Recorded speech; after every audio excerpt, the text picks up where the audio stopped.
Bagong aura ang ilan nating LGBTQ kapatid sa palibreng sakay ng MRT at LRT. Sinabayan din yan ang panawagan ng ilang grupo na ipasa na ang SOGI Equality Bill.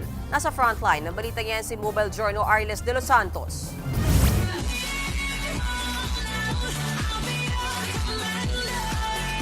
Mga beshies na on the way sa MRT at LRT dahil libreng sakay ngayong araw para sa LGBTQ community.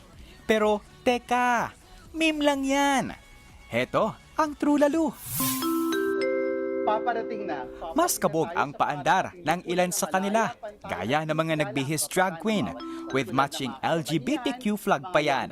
Present din dyan si Akbayan Party List Representative Percy Sendanya. Napakahalaga nito para sa aming komunidad. This is tantamount to the government recognizing the LGBTQIA community as an official part of society. Nanawagan din ang akbayan na ipasa na ang SOGI Equality Bill. Bukod sa kanila, loud and proud din na nag-avail ng free rides ang hairstylist na si Rocky Orejola.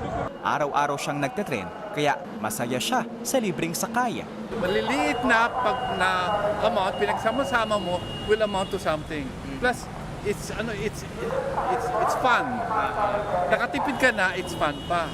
Nakinabang din sa libreng sakay ang trans woman na si Cyril. Kahit yearly, sana ganito yung mangyari na open sa lahat, sa LGBT, at kahit sang party ng MRT, diba? Para okay.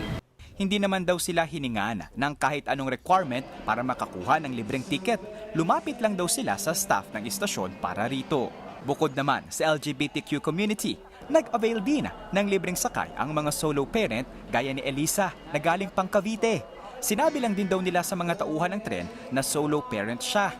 Tatagal hanggang December 25 ang libreng sakay sa MRT at LRT. Ikinatuwa naman ng grupong Babaylanes ang libreng sakay para sa pagkilala sa LGBTQ community. Kaya ang susunod daw na istasyon, SOGI Equality Bill. Nagbabalita mula sa Frontline, Mobile Journal Arles de los Santos, News 5. Mga kapatid, Mean Los Baños po, huwag magpahuli sa mga balita at impormasyong dapat ninyong malaman. Para sa mas malawak na balitaan at diskusyon, mag-follow at mag-subscribe na sa social media pages ng News 5.